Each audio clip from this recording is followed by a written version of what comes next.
Hello everyone, स्वागत है आप सभी का हमारी YouTube channel exam 2.0 study channel पर। आज के इस वीडियो में हम लोग एसएससी सीजीएल एग्जाम टीयर 1 2023 के लिए टेस्ट नंबर 2 को कवर करने वाले हैं, जिसमें हम लोग जीके जीएस और इंग्लिश के 25 और 25 यानी 50 क्वेश्चन को कवर करेंगे।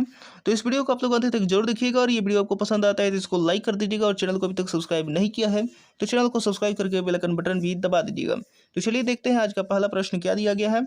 तो आइए अब हम लोग सामान्य ज्ञान का पहले प्रश्न यानी 26 नंबर हम लोग देखते हैं। 26 नंबर यहाँ पर दिया गया कि निम्नलिखित में से कौन सी पुस्तक महान विद्वान भवभूति द्वारा नहीं लिखी गई है। तो आपको बताना है महान विद्वान भवभूति द्वारा नहीं लिखी गई पुस्तक कौन सी है। दिए गए ऑप्शनों में से करेक्ट आंसर बताना है। तो जल्दी से इसका करेक्ट आंसर बताइए। तो इसका करेक्ट आंसर हो जाएगा ऑप्शन नंबर डी यानी रामचरितम। अगला प्रश्न देखते हैं 27 नंबर। 27 नंबर यहाँ पर दिया गया कि 1018 में कन्नौज के निम्नलिखित में से किस शासक के समय में महमूद गजनवी ने आक्रमण किया था। तो आपको बताना है 1018 में कन्नौज के निम्नलिखित में से किस शासक के समय महमूद गजनवी ने आक्रमण किया था। तो इसका करेक्ट आंसर क्या होगा।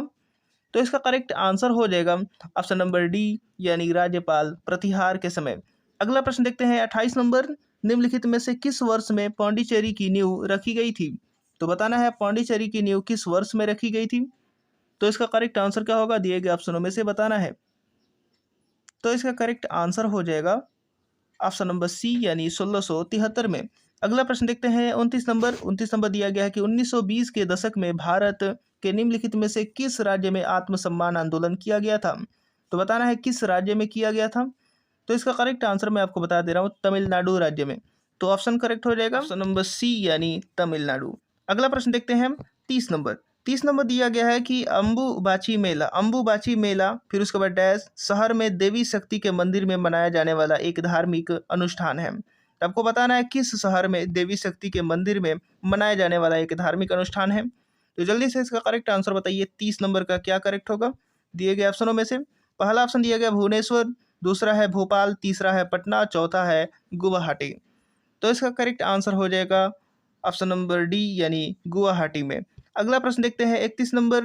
डिमसा एक लोक नृत्य है जो कि जनजातियों द्वारा किया जाता है। आपको बताना है कहाँ की जनजातियों द्वारा किया जाता है। तो जल्दी से इसका करेक्ट आंसर बताइए। पहला ऑप्शन है आंध्र प्रदेश, दूसरा है हिमाचल प्रदेश, तीसरा है अरुणाचल प्रदेश और चौथा है उत्तर प्रदेश। तो इसका करेक्ट आंसर क्या होगा। तो इसका करेक्ट आंसर हो जाएगा ऑप्शन नंबर ए यानी आंध्र प्रदेश। आंध्र प्रदेश की जनजातियों द्वारा किया जाता है डिमसा, जो कि एक लोक नृत्य है। अगला प्रश्न देखते हैं 32 नंबर की डाफला की पहाड़ियाँ मुख्य रूप से किस राज्य में व्याप्त हैं। तो बताना है डाफला की पहाड़ियाँ मुख्य रूप से किस राज्य में व्याप्त हैं। पहला ऑप्शन है ओडिशा, झारखंड, अरुणाचल प्रदेश और उसके बाद पश्चिम बंगाल। तो इसका करेक्ट आंसर आना चाहिए। इसका करेक्ट आंसर होगा ऑप्शन नंबर सी यानी अरुणाचल प्रदेश। अगला प्रश्न देखते हैं 33 नंबर की भारत के किन राज्यों में आपको सियांग और लोहित नदियाँ मिलेंगी। तो बताना है किन राज्यों में मिलेंगी सियांग और लोहित नदियाँ। तो ऑप्शन दिया गया और इसमें से आपको करेक्ट आंसर बताने हैं। तो बताइए इसका करेक्ट आंसर। तो इसका करेक्ट आंसर हो जाएगा ऑप्शन नंबर ए यानी अरुणाचल प्रदेश और असम राज्य में आपको सियांग और लोहित नदी मिलेंगी। अगला प्रश्न देखते हैं 34 नंबर की किसी तारे का रंग निम्नलिखित में से किस गुण के द्वारा निर्धारित होता है। तो बताना है किस गुण के द्वारा निर्धारित होता है। तो इसका करेक्ट आंसर क्या होगा, ऑप्शन दिएगा और इसमें से आपको करेक्ट आंसर बताने हैं। तो जल्दी से इसका करेक्ट आंसर बताइए। तो इसका करेक्ट आंसर हो जाएगा ऑप्शन नंबर बी यानी इसके पृष्ठ का तापमान के कारण। अगला प्रश्न देखते हैं। अगला प्रश्न दिया गया है 35 नंबर की निम्नलिखित में से कौन सी गर्त यानी समुद्री खाई हिंद महासागर में अवस्थित है। तो आपको बताना है कौन सी गर्त यानी समुद्री खाई हिंद महासागर में अवस्थित है। ऑप्शन दिया गया है यहाँ पर और इसमें से आपको करेक्ट आंसर बताने हैं। तो इसका करेक्ट आंसर हो जाएगा ऑप्शन नंबर सी यानी सुंडा गर्त। अगला प्रश्न है 36 नंबर की खाद्य श्रृंखला में प्राथमिक उपभोक्ता निम्नलिखित में से कौन होता है। तो बताना है खाद्य श्रृंखला में प्राथमिक उपभोक्ता निम्नलिखित में से कौन होता है। तो इसका करेक्ट आंसर बताइए जल्दी से। तो इसका करेक्ट आंसर हो जाएगा दिए गए ऑप्शनों में से ऑप्शन नंबर सी यानी टिड्डी। टिड्डी जो होती है वो प्राथमिक उपभोक्ता होती है। अगला प्रश्न देखते हैं 37 नंबर की संविधान सभा की निम्नलिखित में से कौन सी समिति के अध्यक्ष राजेंद्र प्रसाद नहीं थे। तो आपको बताना है कौन सी समिति के अध्यक्ष जो थे वो राजेंद्र प्रसाद नहीं थे। तो ऑप्शन दिया गया और इसमें से आपको करेक्ट आंसर बताने हैं। जल्दी से इसका करेक्ट आंसर बताइए।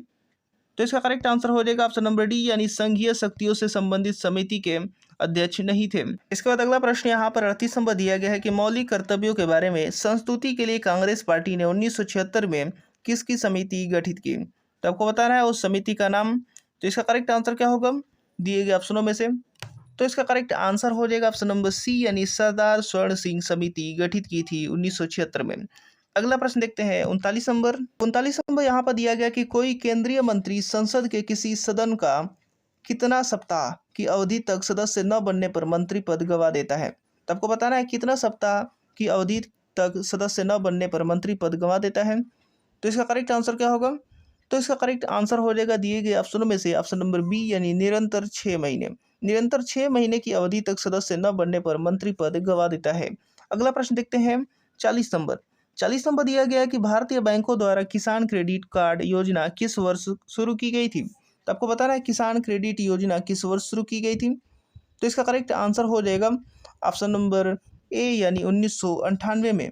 अगला प्रश्न देखते हैं 41 नंबर यहाँ पर दिया गया है कि नेफ्ट वह प्रणाली है जिसमें किसी विशेष समय तक प्राप्त लेन देन को समूह यानी बैच में संसाधित किया जाता है।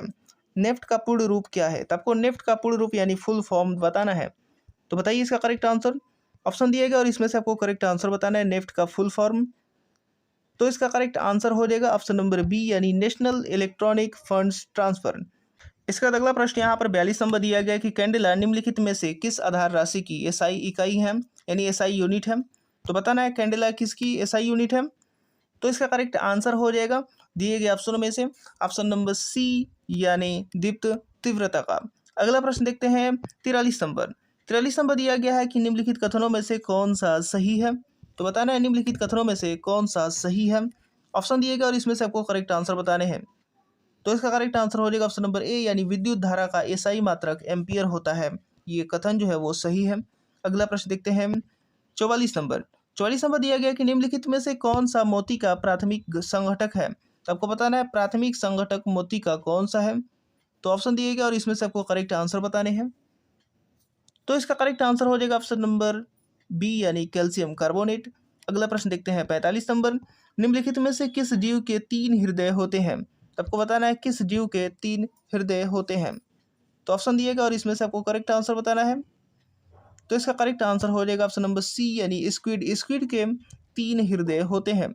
अगला प्रश्न देखते हैं 46 नंबर की कोशिकाओं का वह समूह जिसकी संरचना समान होती है और जो साथ मिलकर एक विशिष्ट कार्य करता है किस नाम से जाना जाता है? तो आपको बताना है वो कोशिकाओं को किस नाम से जाना जाता है।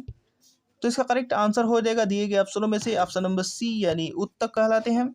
अगला प्रश्न देखते हैं 47 नंबर। इसके बाद अगला प्रश्न यहाँ पर 47 नंबर दिया गया है कि निम्नलिखित में से कौन सा प्रोटोकॉल किसी वर्क स्टेशन को उपयोगी तरीके से सर्वर होस्ट पर मेल ड्रॉप को गतिशील रूप से एक्सेस करने देता है? तो पहले ऑप्शन देख लेते हैं। ऑप्शन यहाँ पर दिया गया और इसमें से आपको करेक्ट आंसर बताना है कौन सा प्रोटोकॉल। तो इसका करेक्ट आंसर हो जाएगा दिए गए ऑप्शनों में से ऑप्शन नंबर यहाँ पर डी, यानी POP3। इसका बाद अगला प्रश्न यहाँ पर 48 नंबर दिया गया कि कलहड़ नामक लेखक ने अपने संस्कृत काव्य में निम्नलिखित में से कहाँ के राजाओं का इतिहास लिखा है? तो बताना है कहाँ के राजाओं का इतिहास लिखा है। तो इसका करेक्ट आंसर हो जाएगा ऑप्शन नंबर ए, यानी कश्मीर के राजाओं का। अगला प्रश्न देखते हैं 49 नंबर दिया गया कि विश्व जल दिवस प्रति वर्ष कब मनाया जाता है, यानी किस दिन मनाया जाता है?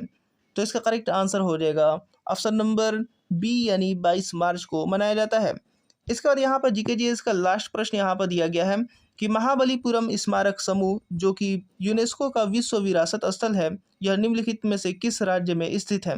तो बताना है किस राज्य में स्थित है महाबलीपुरम स्मारक समूह। तो इसका करेक्ट आंसर हो जाएगा दिए गए ऑप्शनों में से ऑप्शन नंबर ए, यानी तमिलनाडु में। इसके बाद हम लोग इंग्लिश के पोर्शन को कवर करते हैं। देखते हैं इंग्लिश में पहला प्रश्न क्या दिया गया है। तो आइए हम लोग इंग्लिश के पोर्शन को कवर करते हैं। यहाँ पर डायरेक्शन दिया गया क्वेश्चन नंबर 76 और 77 के लिए कि सेंटेंस में दिए गए अंडरलाइन पार्ट का पॉसिबल सब्स्टिट्यूशन ढूंढना है दिए गए ऑप्शनों में से, यानी इसके जगह पर और इससे भी बेटर क्या होगा दिए गए ऑप्शनों में से, ये आपको बताने हैं। तो चलिए देखते हैं। क्वेश्चन नंबर 76 यहाँ पर दिया गया कि if I don't know the meaning of a word I look it after in the dictionary. आपको बताना है लुक इट आफ्टर की जगह पर क्या होगा दिए गए ऑप्शनों में से। तो जल्दी से इसका करेक्ट आंसर बताइए। क्वेश्चन नंबर 76 का कौन सा आंसर होगा? लुक इट आफ्टर की जगह पर कौन सा पॉसिबल सब्स्टिट्यूशन दिए गए ऑप्शनों में से होंगे? तो इसका करेक्ट आंसर हो जाएगा ऑप्शन नंबर सी, यानी look it up in the dictionary. अगला प्रश्न देखते हैं 77 नंबर की, mister and mistress Rao stay in their home every evening. तो आपको बताना है यहाँ पर इन दियर होम की जगह पर क्या होनी चाहिए दिए गए ऑप्शनों में से। तो इसका करेक्ट आंसर बताइए जल्दी से। तो इसका करेक्ट आंसर हो जाएगा mister and mistress Rao stay at home every evening. Option number A correct हो जाएगा, एट होम एवरी इवनिंग। इसके बाद अगला प्रश्न यहाँ पर 78 नंबर दिया गया है कि select the wrongly spelled word. आपको रॉन्गली स्पेल्ड वर्ड ढूंढना है दिए गए ऑप्शनों में से। तो बताइए इसका करेक्ट आंसर क्या होगा, दिए गए ऑप्शनों में से रॉन्गली स्पेल्ड वर्ड कौन सा है। तो इसका करेक्ट आंसर हो जाएगा ऑप्शन नंबर डी यानी कोर्टसी। कोर्टसी यहाँ पर रॉन्गली स्पेल्ड वर्ड है। इसका सही स्पेलिंग होता है COU। सी के बाद ओ है, फिर उसके बाद यू है, RTESY। तो ऑप्शन नंबर डी करेक्ट हो जाएगा, जो कि एक मिस स्पेल्ड वर्ड है। अगला प्रश्न यहाँ पर डायरेक्शन दिया गया 79 से 80 तक के लिए, जिसमें सेंटेंस में दिए गए अंडरलाइन पार्ट का अपोजिट इन मीनिंग बताना है। तो चलिए देखते हैं अपोजिट इन मीनिंग क्या होगा। यहाँ पर 79 नंबर दिया गया कि his integrity is noticed. Integrity का अपोजिट इन मीनिंग बताना है। तो बताइए इसका करेक्ट आंसर क्या होगा।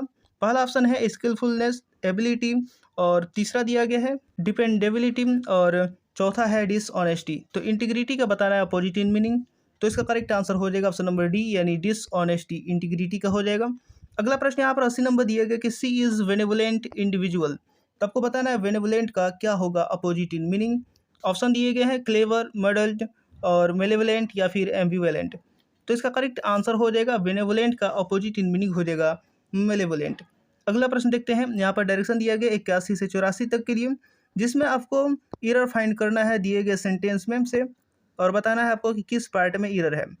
तो 81 नंबर यहाँ पर दिया गया कि failure is the stepping stone to success, however successive failures are not successive stepping stone to success, no error.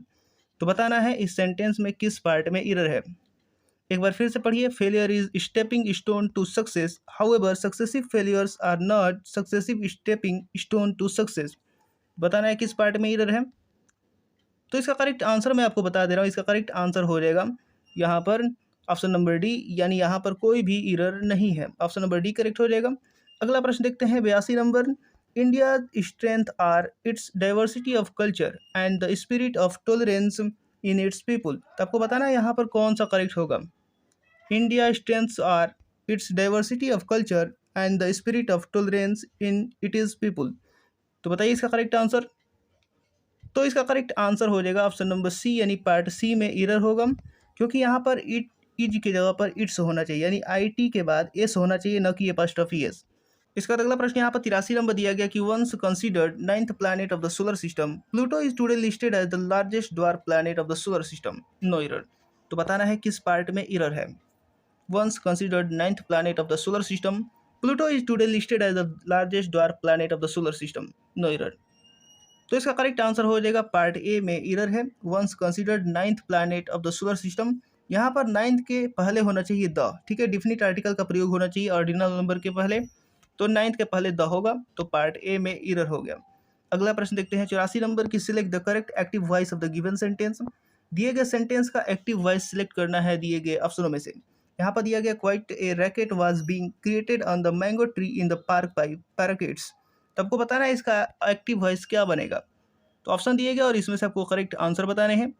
तो इसका करेक्ट आंसर मैं आपको बता दे रहा हूँ। इसका करेक्ट आंसर हो जाएगा पार्ट बी, यानी ऑप्शन नंबर बी करेक्ट हो जाएगा। The parakeets were creating quite a racket on the mango trees in the park. तो ऑप्शन नंबर बी करेक्ट हो जाएगा। अगला प्रश्न देखते हैं। अगला प्रश्न यहाँ पर 85 नंबर दिया गया कि select the correct passive voice of the given sentence. आपको दिए गए सेंटेंस का पैसिव वॉइस सिलेक्ट करना है। This broker gives instruction on how to use the gadget. तो आपको बताना है इसका पैसिव वॉइस क्या बनेगा। तो इसका करेक्ट आंसर हो जाएगा ऑप्शन नंबर ए, यानी instructions on how to use the gadget are given by this broker. अगला प्रश्न देखते हैं 86 नंबर। अब यहाँ पर 86 से लेकर के 87 तक डायरेक्शन दिए गए हैं, जिसमें आपको नियरेस्ट इन मीनिंग बताना है दिए गए अंडरलाइन वर्ड्स का। चलिए देखते हैं क्वेश्चन नंबर 86 को। तो यहाँ पर 86 नंबर दिया गया कि राज इज ए कॉम्पिटेंट कारपेंटर। तो कॉम्पिटेंट का यहाँ पर सेम मीनिंग बताना है कि क्या होगा। कॉम्पिटेंट का सेम मीनिंग यानी नियरेस्ट इन मीनिंग क्या होगा। तो इसका करेक्ट आंसर मैं आपको बता दे रहा हूँ। इसका करेक्ट आंसर हो जाएगा ऑप्शन नंबर ए, यानी कैपेबल। अगला प्रश्न देखते हैं 87 नंबर की, he is diligent in submitting assignments. तो आपको बताना है डिलीगेंट का यहाँ पर क्या होगा सेम इन मीनिंग यानी नियरेस्ट इन मीनिंग। तो ऑप्शनों में से करेक्ट ऑप्शन हो जाएगा ऑप्शन नंबर डी यानी कॉन्सेंचुअस। अगला प्रश्न है 88 नंबर की, select the correct indirect narration of the given sentence. Indirect narration select करना है जो सेंटेंस नीचे दिए गए हैं, दिए गए ऑप्शनों में से। तो यहाँ पर सेंटेंस दिया गया, Pallavi said I am going to bake a sponge cake tomorrow. तो बताना है इसका इनडायरेक्ट नरेशन क्या बनेगा दिए गए ऑप्शनों में से। तो इसका करेक्ट आंसर मैं आपको बता दे रहा हूँ। इसका करेक्ट आंसर हो जाएगा ऑप्शन नंबर डी यानी Pallavi said that she was going to bake a sponge cake the next day. अगला प्रश्न देखते हैं। इसके बाद अगला प्रश्न यहाँ पर 89 से 90 तक डायरेक्शन दिया गया, जिसमें आपको PQRS को रीअरेंज करके करेक्ट सीक्वेंस बताना है। दिए गए ऑप्शनों में से बताना है कि PQRS का करेक्ट सीक्वेंस यानी सही क्रम क्या होगा। पी यहाँ पर दिया गया कि was the victory secured by the women's hockey team. Was the victory secured by the women's hockey team in the arena of sport, perhaps against Australia in the Tokyo Olympics, the greatest moment in Indian Olympic history? तो बताइए क्या होगा इसका correct sequence. तो इसका correct answer मैं आपको बता दे रहा हूँ। इसका करेक्ट आंसर हो जाएगा in the arena of sports perhaps the greatest moment in Indian Olympic history was the victory secured by the women's hockey team against Australia in the Tokyo Olympics। तो पहले हो जाएगा Q, फिर S, फिर P, फिर उसके बाद R। तो यहाँ पर ऑप्शन में से करेक्ट आंसर हो जाएगा QSPR, option number C correct हो जाएगा। अगला प्रश्न देखते हैं 90 नंबर। 90 नंबर में भी यहाँ पर PQRS दिया गया, जिसको रीअरेंज करके करेक्ट सीक्वेंस में बताना है कि कौन सा दिए गए ऑप्शनों में से करेक्ट सीक्वेंस है। तो चलिए देखते हैं 90 नंबर। 90 नंबर दिया गया कि in term of GDP and GNP for gauging the success of a nation which are the two major determinants economic progress is determined.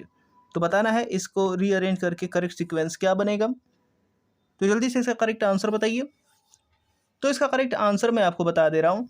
इसका करेक्ट आंसर हो जाएगा economic progress is determined in terms of GDP and GNP which are the two major determinants for gauging the success of a nation. तो यहाँ पर correct answer हो जाएगा SP, फिर उसके बाद R, फिर Q, SPRQ। तो ऑप्शन नंबर यहाँ पर करेक्ट हो जाएगा C यानी SPRQ। अगला प्रश्न देखते हैं 91 नंबर की, select the most appropriate word for the given group of words. तो यहाँ पर दिया गया है government run by a small group of people. तो उसके लिए एक वर्ड क्या होगा दिए गए ऑप्शनों में से बताना है।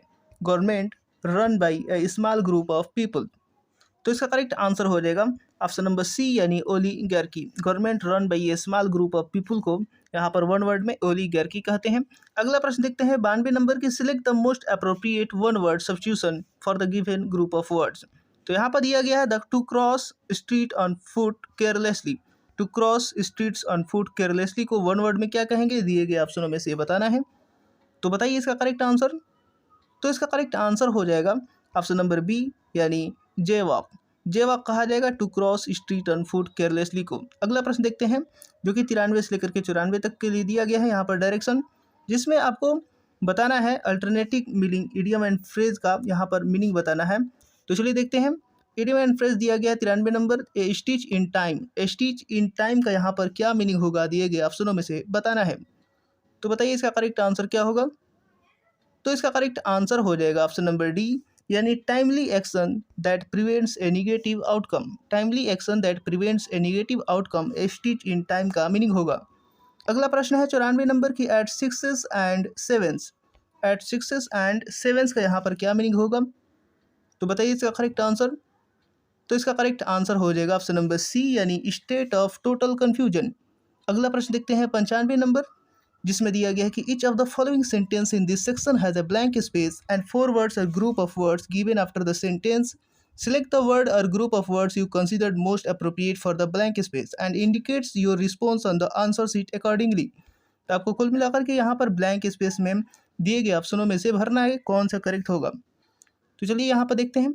3 people were arrested and an illegal arms unit was blank space by the police in a raid. तो आपको बताना है ब्लैंक स्पेस में क्या भरा जाएगा। तो दिए गए ऑप्शनों में से क्या करेक्ट होगा। तो इसका करेक्ट आंसर हो जाएगा ऑप्शन नंबर डी यानी बस्टेड। बस्टेड हो जाएगा यहाँ पर 3 people were arrested and an illegal arms unit was busted by the police in a raid। अगला प्रश्न देखते हैं इसके बाद अगला प्रश्न 96 से लेकर के 100 तक डायरेक्शन दिया गया है, जिसमें आपको पैसेज पढ़ करके फिर उसके बाद 96 से 100 तक के क्वेश्चन को आंसर देंगे। तो चलिए देखते हैं क्वेश्चन नंबर 96। तो यहाँ पर आप लोग पढ़ सकते हैं, पैसेज दिए गए क्वेश्चन नंबर 96 से लेकर के 100 तक के लिए। तो पहले पैसेज पढ़ लेते हैं। जॉब परफॉर्मेंस, फिर उसके बाद ब्लैंक स्पेस यहाँ पर दिया गया है। Job performance is blank space by a number of factors, motivation alone does not lead to increase performance, ability and technology moderates the relationship between motivation and performance. The higher the levels of ability and motivation, the फिर blank space the level of performance will be. However, increasing motivation beyond and blank space level tends to blank space a dysfunctional result because it is blank space by an increased level of anxiety. तो अब आपको बताना है 96 number का answer. 96 number यहाँ पर दिया गया कि job performance is blank space by a number of factors, motivation alone. तो बताना है यहाँ पर ब्लैंक स्पेस में क्या भरा जाएगा जो कि करेक्ट होगा। तो ऑप्शन दिया गया अफेक्टेड, इफेक्टेड या फिर इन्फ्लुएंस मेजर्ड। तो इसका करेक्ट आंसर मैं आपको बता दे रहा हूँ। Job performance is affected by a number of factors, motivation alone. तो ऑप्शन नंबर ए करेक्ट हो जाएगा। अगला प्रश्न यहाँ पर 97 नंबर दिया गया है कि motivation and performance, the higher the levels of ability and motivation blank space the level of performance will be। तो आपको बताना है यहाँ पर ब्लैंक स्पेस में क्या भरा जाएगा। तो इसका करेक्ट आंसर हो जाएगा दिए गए ऑप्शनों में से ऑप्शन नंबर ए यानी higher. Motivation and performance, the higher the levels of ability and motivation the higher the level of performance will be. अगला प्रश्न 98 नंबर दिया गया कि however increasing motivation beyond and फिर लेवल, ब्लैंक स्पेस के बाद level दिया गया है। तो बताना है ऑप्शन में से कौन सा ऑप्शन करेक्ट होगा। तो इसका करेक्ट आंसर हो जाएगा how ever increasing motivation beyond and यहाँ पर ऑप्टिमल हो जाएगा, option number D optimal level. ठीक है, अगला प्रश्न देखते हैं 99 नंबर। 99 नंबर दिया गया कि tends to blank space a dysfunctional result. तो बताना है ऑप्शनों में से कौन सा करेक्ट होगा। तो इसका करेक्ट आंसर हो जाएगा ऑप्शन नंबर सी यानी produce, tends to produce a dysfunctional result. अगला प्रश्न है 100 नंबर, जो कि इस वीडियो का लास्ट प्रश्न है। Because it is blank space by an increase level of anxiety. तो बताना है यहाँ पर क्या होगा दिए गए ऑप्शनों में से। तो इसका करेक्ट आंसर हो जाएगा because it is accompanied by an increase level of anxiety. तो उम्मीद करता हूँ कि वीडियो आपको पसंद आया होगा और इसी तरीके के और नए वीडियो देखने के लिए हमारे साथ जुड़ जाइए। और चैनल को अभी तक सब्सक्राइब नहीं किया है तो चैनल को सब्सक्राइब करके बेल आइकन बटन भी दबा दीजिए ताकि हमारा एक भी वीडियो का नोटिफिकेशन आपसे मिस ना हो सके। तो मिलते हैं अगले वीडियो में।